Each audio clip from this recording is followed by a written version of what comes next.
Yes, welcome everyone. So it's an honor to be here for this very important discussion today here in Hamburg. And I'd like to start to introduce our guests first. His Excellency, Mr. Mohamed Ould Ghazouani, President of the Islamic Republic of Mauritania and Chair of the African Union. Bienvenue.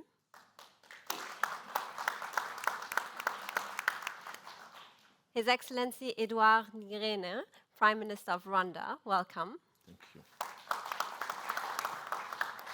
And of course, Mr. Ajay Banga, President of the World Bank and the main man when it comes to the topic of IDA. So I know you've recently all met at the IDA summit in Nairobi, and it's a great pleasure to have you here in Hamburg, my hometown, here today with us. I'm Rhoda Berger. I'm the CEO of Global Perspectives Initiative. We are a dialogue platform based in Berlin, and we focus on the development of strong networks and relationships between Germany, Europe, and the African continent. And we've been working with the World Bank and on fostering the dialogue around IDA for quite a while now. So today we have 45 minutes here together and a lot to talk about. So I would suggest we get right into the topic. And before we start the discussion, I'd just like to give you a bit of context.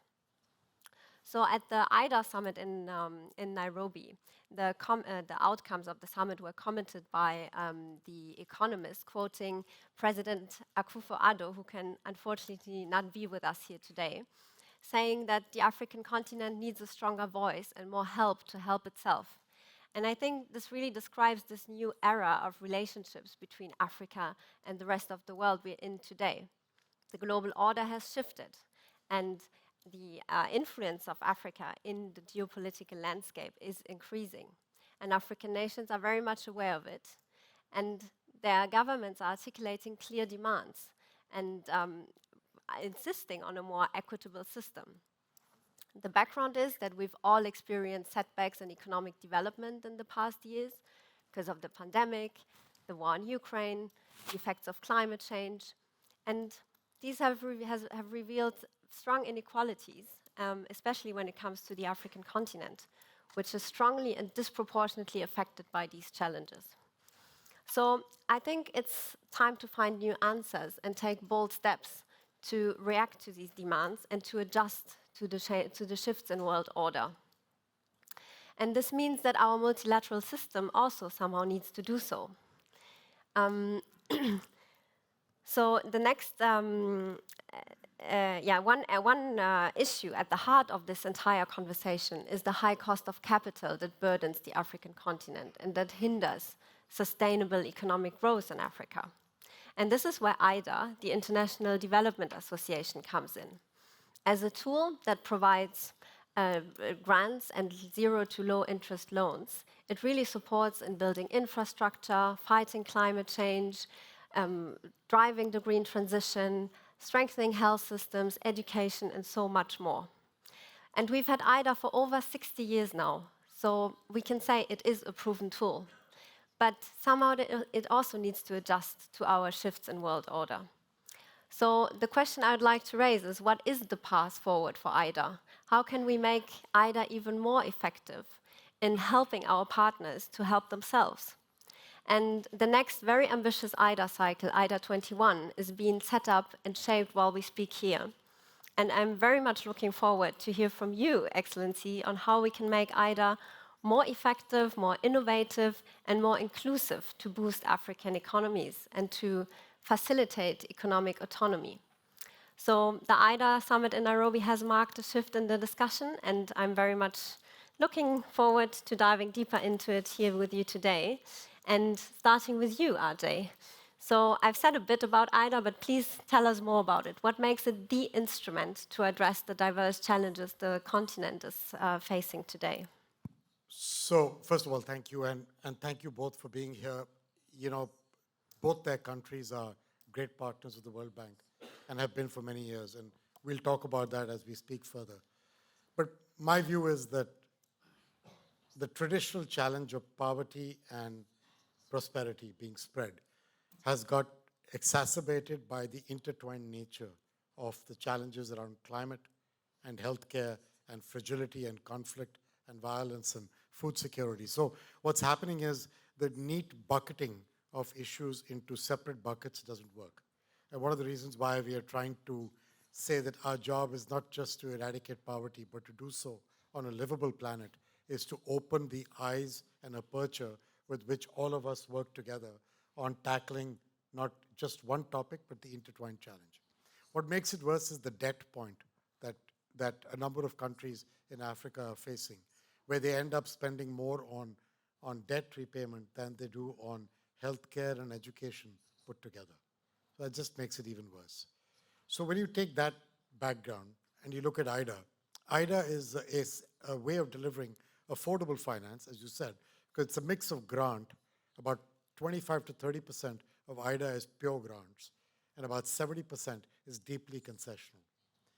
The pure grants are very useful in many different ways. If nobody can afford things, that's one way. But for example, 4 countries, including the president of Ghana, who just came out of the debt issue. In fact, I was going to congratulate him on achieving that recently. For the last 4 years, Ghana, Ethiopia, Chad, and Zambia, the institution that has given them money, pure grants, is the World Bank. We've given them 16 billion, of which half was grant, half concessional. I think IDA is critical in all those ways as well. But then there's the issue of 36 countries have graduated from IDA. Most people don't know that South Korea, China, Turkey, India, these were all IDA recipients. And today they are graduated, and a number of them are very generous donors. So the model works. And some numbers for IDA to put into your mind. Over the last 10 years, IDA has put 270 billion to work. In the last 5 years, that number was 170. So actually, it has accelerated in the last 5 years.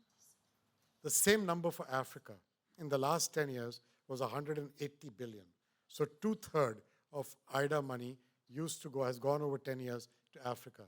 But in the last 5 years, that same number is 70%, meaning, again, Africa is getting a larger share of IDA than it used to some years ago. Third, climate. 85 billion out of the 270 goes directly to climate, of which, by the way, that was 10 years. But here's the number again for 5 years, it's 60 billion. So now, again, you can see the acceleration. 85 has become 60 in 5 years.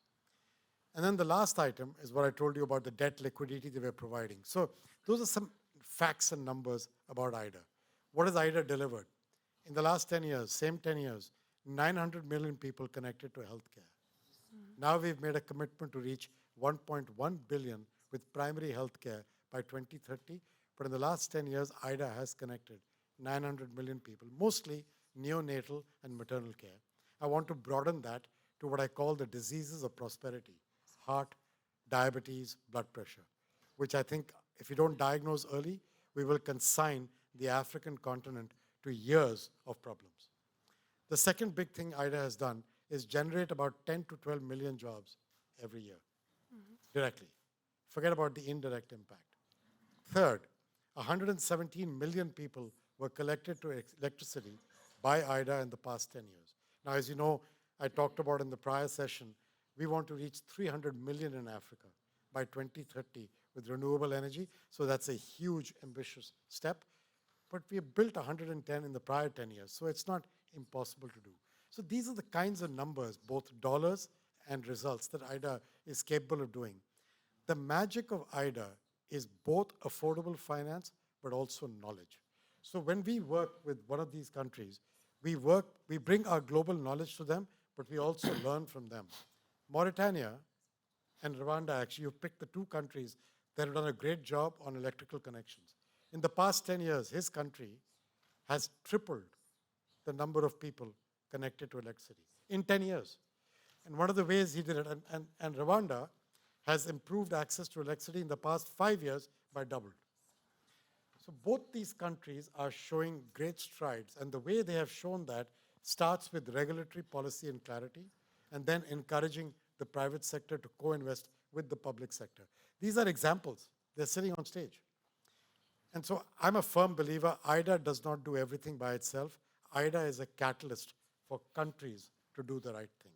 That is our job. Our job is not to tell them what to do. Our job is to help them to succeed. That's IDA. Thank you.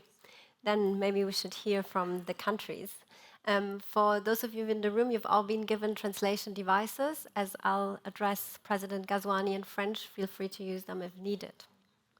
So, Monsieur le Président Ghazouani, donc la Banque mondiale souhaite que le prochain cycle de l'IDA soit le plus grand de tous les temps.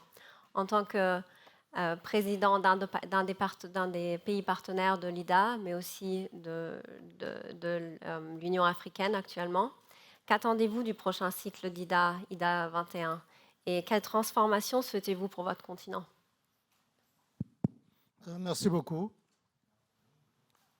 Tout d'abord, pour cadrer votre question, oui. Je pense qu'il est utile de rappeler qu'en Afrique, les besoins en financement pour l'atteinte des objectifs de l'agenda africain 2063 sont énormes. Et pour l'atteinte des ODD, sont encore plus immenses. Pour les premiers, les besoins de l'Afrique sont de l'ordre de 194 milliards. Et pour le second, c'est à peu près 470 milliards. C'est quand même énorme. Vous avez parlé un peu de Nairobi. Oui, c'est vrai, nous nous sommes rencontrés à Nairobi. C'était une très bonne rencontre pour le lancement justement de la reconstitution des fonds de l'IDA. Mais je rappelle aussi qu'en 2021, nous avons eu une certaine expérience en la reconstitution des fonds de l'IDA. C'était, je crois, c'était à Abidjan que nous nous étions rencontrés, des collègues chefs d'État africains dont j'en faisais partie avec la Banque mondiale, avec des donateurs qui étaient d'ailleurs très généreux. On les avait exhortés à soutenir une reconstitution ambitieuse des fonds de l'IDA. Et ici, c'est l'occasion de nous en féliciter parce que ce qui s'attendait à peu près à 190 milliards de dollars pour cette reconstitution de l'IDA 20. Et au bout du compte, je crois qu'on avait dépassé un peu. Et on était à 193 milliards.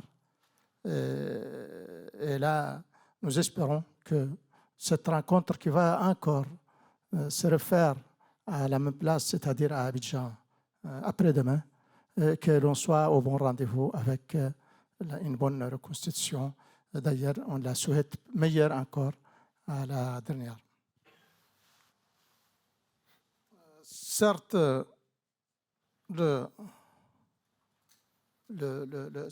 ce programme IDA est extrêmement important parce que 70% pour nous, Africains, 70% des fonds IDA vont à l'Afrique.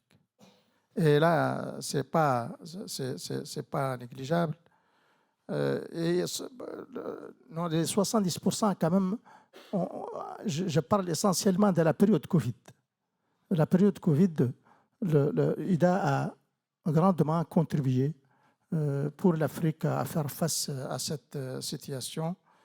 Certes, la pandémie a disparu, c'est vrai, mais elle a été remplacée par une situation très catastrophique au niveau du changement climatique. Donc là, il y a un effort à faire. Donc, IDA joue un très grand rôle, ou pratiquement un rôle unique, dans le financement du développement en Afrique, où elle intervient au niveau de 39 pays africains. Et au fil des ans, 1,5 milliard de pauvres ont bénéficié des financements de l'IDA, dont un nombre important de nos concitoyens africains. IDA a été de toujours la pierre angulaire du soutien aux pays à faible revenu, en particulier en Afrique.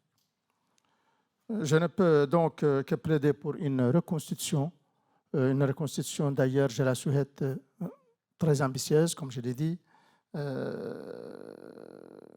même si la dernière reconstitution était historique, mais je répète encore pour dire qu'on l'espère beaucoup plus meilleure que la dernière. Comme vous le savez, nos pays font aujourd'hui face à un vrai dilemme. Soit nous devons financer l'adaptation aux effets du changement climatique ou financer la situation de faire face à la pauvreté. Je pense que beaucoup, comme beaucoup d'ailleurs, le pensent certainement que ceci est inacceptable et que c'est pour cette raison que nous plaidons pour une augmentation substantielle de l'aide au développement, en particulier celle des fonds IDA dont l'Afrique est le principal bénéficiaire. Je vous remercie. Merci beaucoup. So let's come to another IDA partner country. Prime Minister, so what are your reflections on what we've just heard? And maybe if you can illustrate on one success story of IDA in Rwanda. For example, your access to energy, I think, has been really impressive. That jumped up to 75% from 6% in 2009, just in 15 years. So did IDA somehow contribute to it, or how did your country achieve this? And maybe also beyond, what are you hoping from the next IDA 21 cycle? Thank you so much, Moderator. Of course, IDA contributed. World Bank contributed through IDA window.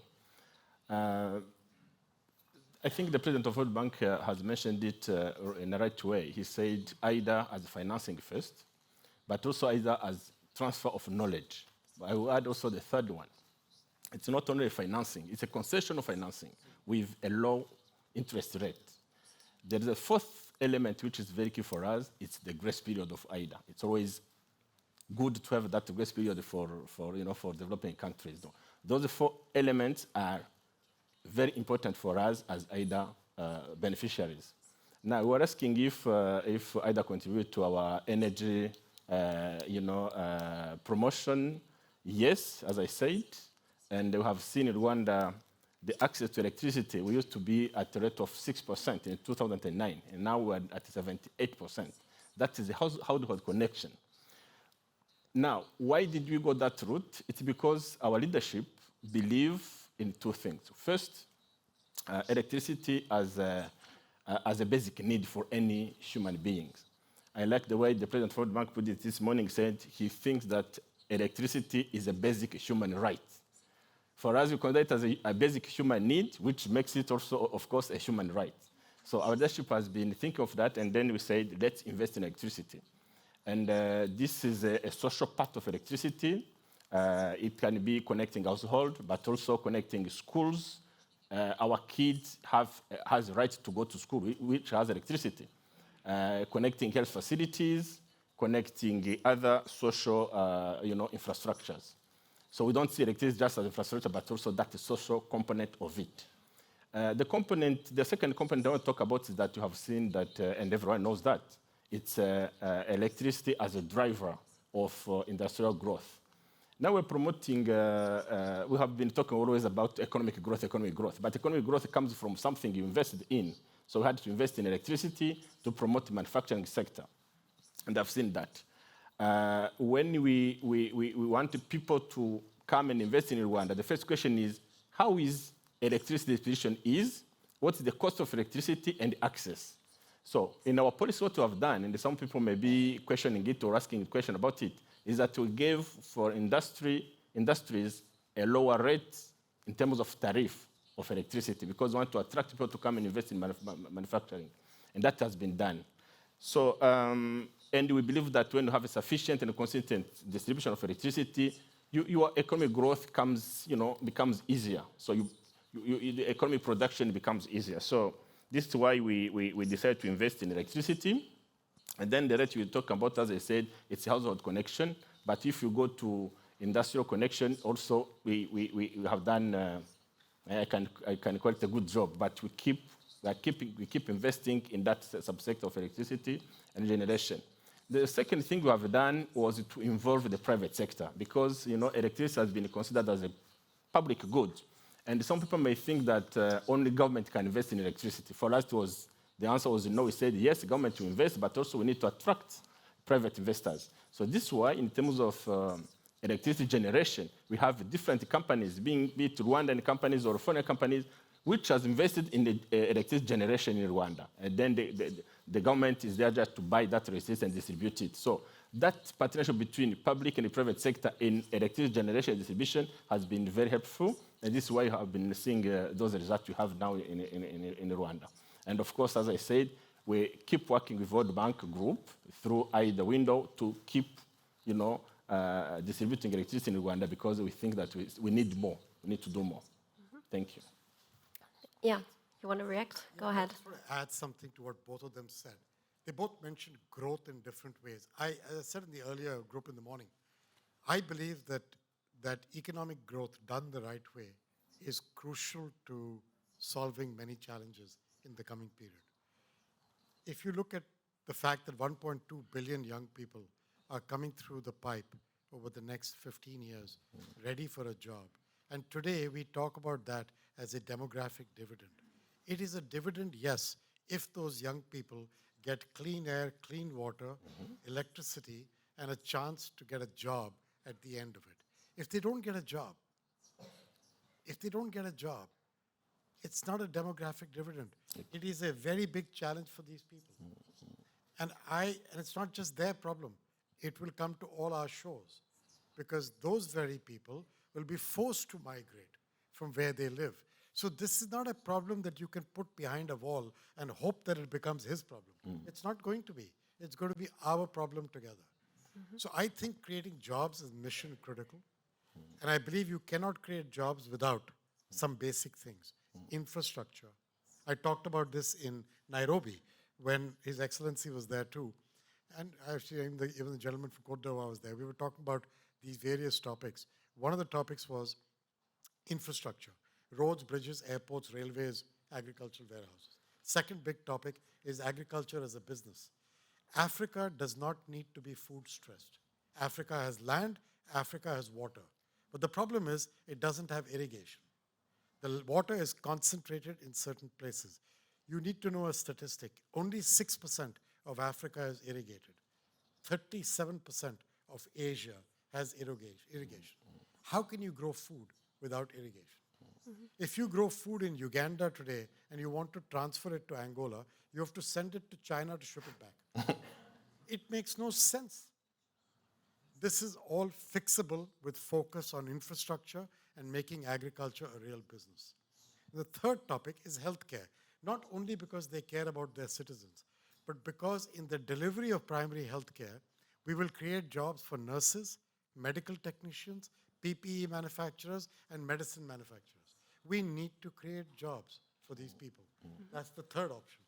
I'm going to give you two more and I'll get out of the way. Because I think this is very important to IDA, because IDA has generated jobs and can prove it can do it.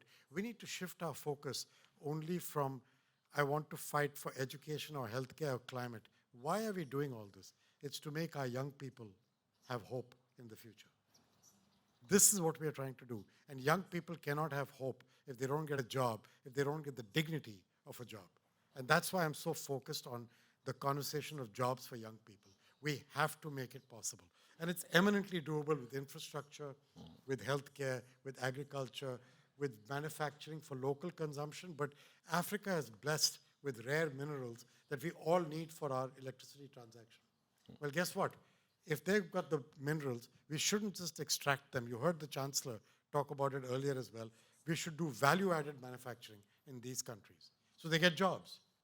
And none of this happens without electricity. So how the heck can we talk about digitizing Africa when people don't have electricity? What are they going to do? Charge their cell phone by attaching it to the sun? We need to get them to have the basic right of power. Without power, nothing starts. So you, yeah. Yes. I just want to, to complement what the President of World Bank was saying. Just one simple figure we have in Rwanda with that connection of electricity connection to household. The income for families has increased, and the impact on poverty reduction was, the figure is simple. We reduced the poverty 19 percentage points over between 2009 and 2017. The poverty was reduced because people with electricity created different jobs locally, then they could make money, they could have an increase in their income. But I want also to add something to what Banga is saying. We always talk about job creation, but in Africa, now let me talk about the African continent, we need to have skilled people. We need education and a proper education. And having that proper education, you need to have those basic needs, electricity, water, to school, and other things. Because if we're creating jobs, we are creating jobs for who? For skilled people. People who can do that job, who have that knowledge. So we need to have at least basic knowledge. So we have been promoting, saying we know what we call STEM, science, technology, engineering, and mathematics. But sometimes we have a school with no laboratories. Sometimes we have a technical school with no workshop. And that people will have just a degree with no knowledge. And what we want to do in Rwanda is to have a student with knowledge. Knowledge matters a lot for us, so that you can attract investment, and those investors will have, labor, local labor. Because you can't be coming, investing in Rwanda, and then you go back and import the labor. You should find the labor on local market. Thank you. Monsieur le Président. Moi, je préfère revenir un peu, pardon. J'ai entendu le président, mon ami, le président Ajay Banga, parler de trois notions. Il a parlé des jeunes, il a parlé de l'emploi, et il a parlé de l'espoir. Moi, je pense que ces trois notions-là doivent rester toujours au cœur de nos discussions, parce qu'en réalité, elles sont au cœur des problèmes de l'Afrique.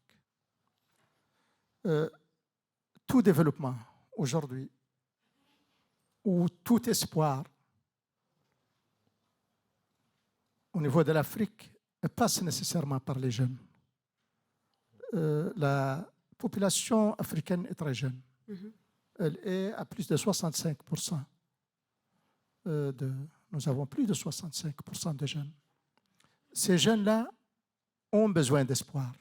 C'est pourquoi je dis que c'est quand même un mot qui est très important, parce que sans espoir, on ne pourra pas envisager le développement.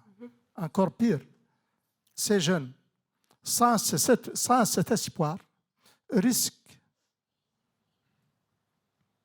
de mettre en doute ou carrément de plomber l'avenir de l'Afrique. Parce que c'est son atout, c'est l'atout principal de l'Afrique, cette population majoritairement très jeune. Mais c'est aussi le risque principal de l'Afrique, c'est si des politiques ne sont pas prises dans ce cadre. Merci beaucoup. Yes, I think so. Job creation and skilling and securing the demographic dividend of the African continent is also very much part of the discussions and the debates here in Germany with many of the stakeholders we see here in the room. And you mentioned it a bit, Ajay, but the IDA contributes to ensure growth and stability on the continent. But tell us a bit, like from your point of view, why does this matter also to partner countries like us here in Germany? Because we do have strong partnerships and a history of partnerships with some African countries as well. Yeah. So why does it matter to us, and what can we maybe also contribute in making IDA more effective? So I mean, there are two things. One is, of course, Germany and wealthier countries have direct connections to countries as well, and they should continue to do all they can with their country directly. This is not about either or. I think the knowledge and technical expertise that Germany can provide to African countries as they go through developing value-added manufacturing for their critical minerals, that's very important. We can help, but Germany can help too. I think we can do it together. The reason I talk about IDA is because bilateral ODA, $1 or €1 is $1 or €1. When you give that money into the World Bank for IDA, because we can go to the bond markets and use our AAA rating to leverage that dollar or that euro, we're able to take it to $3.6 to $4 or euros for every one. That, to me, in a time of scarce resources, when demands are high, we must think of leverage as our friend. And to me, that's the logic of doing this together. What else can we learn from these developed countries?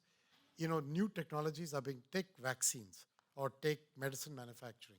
New technologies are being developed in these developed countries all the time. We saw this in COVID. AstraZeneca's COVID vaccine was developed with Oxford University and then was made available at a very concessional price to many countries around the world. One of the things that did was to enable the spread of that vaccine, even though I don't believe the world did a good enough job on how to spread COVID vaccine early in the cycle. We caught up with it over time. We must learn from that and not let that happen next time. Mm-hmm. Today, COVID is somewhere behind us, I hope, right? Although it periodically shows up again. But the next issue will come, and we will need vaccines again. So we must learn from what we learned last time and do an even better job in the coming years. We must manufacture more medicines locally. We can do that. You know, you can't do vaccines everywhere because of scale, but certain amounts of medicines you can manufacture. So that's why I was speaking to what IDA can learn. IDA can learn, and these countries can learn from the developed world their technology and skills, but we can also do a lot together through the leverage that IDA provides. Mm-hmm. Thank you. And I would like to get a bit more into the climate change issue that all of you have addressed. So how is IDA specifically contributing to address the climate change issue and also the biodiversity loss in most of the countries? Maybe, Monsieur le Président, vous voulez prendre la question? Je crois que j'ai mentionné tout de suite en répondant à votre Oui. question que les effets du changement climatique ont des conséquences dramatiques. Could you give him the mic? Yeah. Je disais que je crois avoir mentionné en répondant à votre première question que les effets du changement climatique produisent des effets dramatiques en Afrique, partout. Mm-hmm. Vous avez peut-être un exemple spécifique de la Mauritanie? Oui, il y en a. Mm-hmm. 2 ou 3. Je voudrais, avant d'arriver à cet exemple, souligner que les financements dans ce domaine ne sont pas à la hauteur des défis, bien sûr, mais bien qu'on est dans cette situation, le succès quand même des opérations financées par IDA en Mauritanie et dans d'autres pays africains montre, si besoin est, que ces financements ont un impact positif et durable sur nos économies et méritent à cet effet d'être appuyés et diversifiés. Mon pays, comme vous le savez, subit durablement les effets du changement climatique. D'une part, nous sommes un pays côtier. Et l'augmentation des températures des océans constitue une menace pour notre littoral. D'autre part, des sécheresses successives que nous avons subies se sont traduites par d'importants mouvements de population constituant un exode rural très désorganisé en direction des villes. Et ça a induit une urbanisation pratiquement anarchique et accélérée et a constitué un véritable défi pour nous. Pour répondre à votre question en ce qui concerne des projets concrets financés par IDA au niveau de la Mauritanie, dans ce cadre-là, l'IDA intervient sur l'atténuation des effets des changements climatiques sur le continent de façon générale et en Mauritanie. Et ça a des conséquences sur la stabilité, sur la sécurité des pays, sur le changement des... Ces financements nous ont permis de mettre, en Mauritanie bien sûr, de mettre en place plusieurs programmes pour faire face à ces défis. Je peux citer ici les projets visant à l'appui de protection de la biodiversité côtière et marine, le développement de techniques d'agriculture, d'irrigation, et l'autonomisation de communautés par le développement des activités assurant la subsistance. En outre, les projets IDA ont contribué à soutenir la transition de la Mauritanie vers les énergies renouvelables. Nous avons effectivement, comme l'a dit tout à l'heure mon ami Ajay Banga, fait des efforts considérables dans le cadre de l'accès de nos populations à l'électricité, IDA, et pour beaucoup de choses dans la réussite de ces efforts-là. D'autres projets IDA ont également contribué à soutenir la transition, ça je l'ai dit. Par exemple, nous avons un projet qui s'appelle le projet Banda. C'est du gaz. Pour la conversion de ce gaz-là en électricité, c'est un projet qui est en train de voir le jour.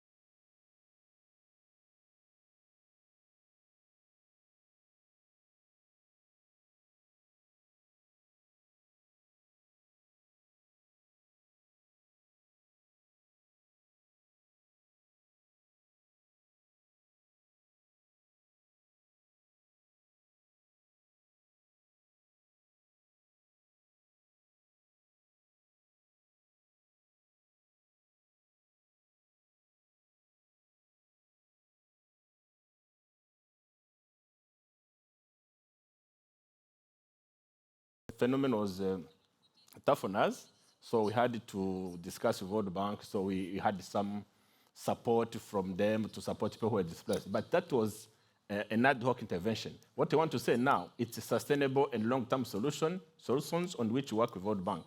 We have different projects with World Bank, through IDA in terms of irrigation, because we believe that when you are irrigating your land, you are promoting production first, but also protecting the environment. So we have big projects in terms of irrigation across the country.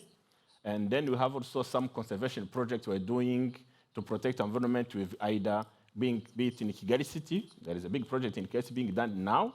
And then big projects in a different area of the country, protecting our parks and other protected areas. So this means that we have been in partnership with World Bank in terms of climate change management and mitigation. So they are our good partners.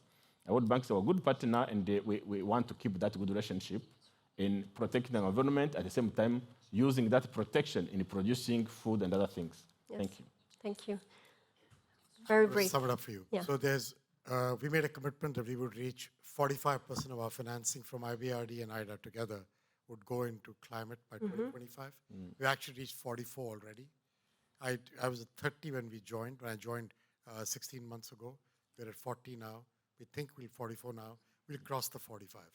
Half was meant for adaptation, half for mitigation. In the case of IDA, the number for adaptation already is 58%. So what kind of projects? Everything ranging from salvaging the sinks, meaning the absorption of rain around urban areas. So to help redevelop that area, so you actually don't allow it to become concrete, but you retain the sink absorption of rain, all the way to, a very simple project, not much technology. Their countries all have schools with tin roofs. If the tin roof is painted red versus white, if you paint it white, the inside temperature in the school goes down by 8 degrees. Just paint. It's not high tech. That's the kind of stuff that we are trying to do in a number of countries. Simple solutions that get there, and so on. I could keep going, but you have other things to do. I just wanted to bring in one intervention from the audience. Stefan, Exokreischer, over to you. Please briefly introduce yourself and then feel... Yeah, take the mic. I think that's... Thank you, Ajay. Thank you. So I need to have to Shout. My name is Stefan Exokreischer. Thank you for giving me the chance to say something here. I am the Executive Director Europe of the One Campaign. We're a political campaigning organization fighting for more investments, for economic development and healthy lives on the African continent. And I want to ask, if we have seen with the World Bank evolution over the last year, some incredible things have happened when there was a new instrument announced and capital needed to be raised for hybrid capital for the IBRD, for the International Bank for Reconstruction and Development. Germany was one of the first movers and said, the first was, which is not often the case, the first mover, and committed 305 million for this instrument. And I think overall 11 billion were raised at the spring meetings this year for IBRD. So it shows, even in tight fiscal spaces, when there's political will, there seems to be money. Now, when it comes to replenishment of IDA, all of a sudden, from many donors, we hear, sorry, there's not enough money. Germany is saying, we are doing our best, but we can't even make sure that we're not declining in dollar terms. You have all described how important IDA is and what sets it apart. But again, I wanted to ask, what really makes IDA so special compared to other World Bank programs from your perspectives? And what are some of the things that we as civil society, that you also need to tell donors, I think, over and over again, why there should be political will and then, of course, also capital going into IDA? Thank you. Thank you very much. Maybe Prime Minister Ngirente, do you want to answer first? What sets IDA apart from your point of view? So I will try to answer his question, but maybe be saying something different. Well, try both. He may find the answer through what I'll be saying. I want to say that when you talk about IDA replenishment, it's not a matter of only financing developing countries. It has also an impact to develop the countries. This is what I want to say. We have been talking about those issues of migration. Some people are desperate who want to move from Africa to Europe. It's because they don't have a job. If you have a good IDA, which can create jobs, which can help those young people to not move from Africa, it has a positive impact to Europe. So for me, funding IDA, it's not a matter of helping Africa, it's a matter of helping the global society, if I can call it like that. And this is why when you're talking about IDA, and then some people will be talking, our colleague will talk about the global south and the global north. I don't know where those terminology came from. We should be talking about our globe as, as a globe. So putting money in IDA, I want to tell our partners that it's not only helping Africa, we are assisting the globe to make sure that the development comes universal to everyone. So, and I think I have answered to his question. Yes, you have. President Ghazouani, anything to add to this question? Maybe as a last statement pour la dernière intervention, parce qu'il ne reste plus beaucoup de temps. Que tout le monde réponde, hein. Que je n'ai pas le dernier mot. Non. Donc, moi, je pense que IDA est quand même un programme important. Vous avez posé la question à quoi c'est intéressant. Moi, je pense que c'est intéressant pour beaucoup de choses, ce programme-là. D'abord, vous savez que nous sommes quand même très endettés et que en 2009, on vient de 2009 par exemple, où la dette était à 220 milliards. Aujourd'hui, elle a pratiquement triplé, on est presque à 600 milliards.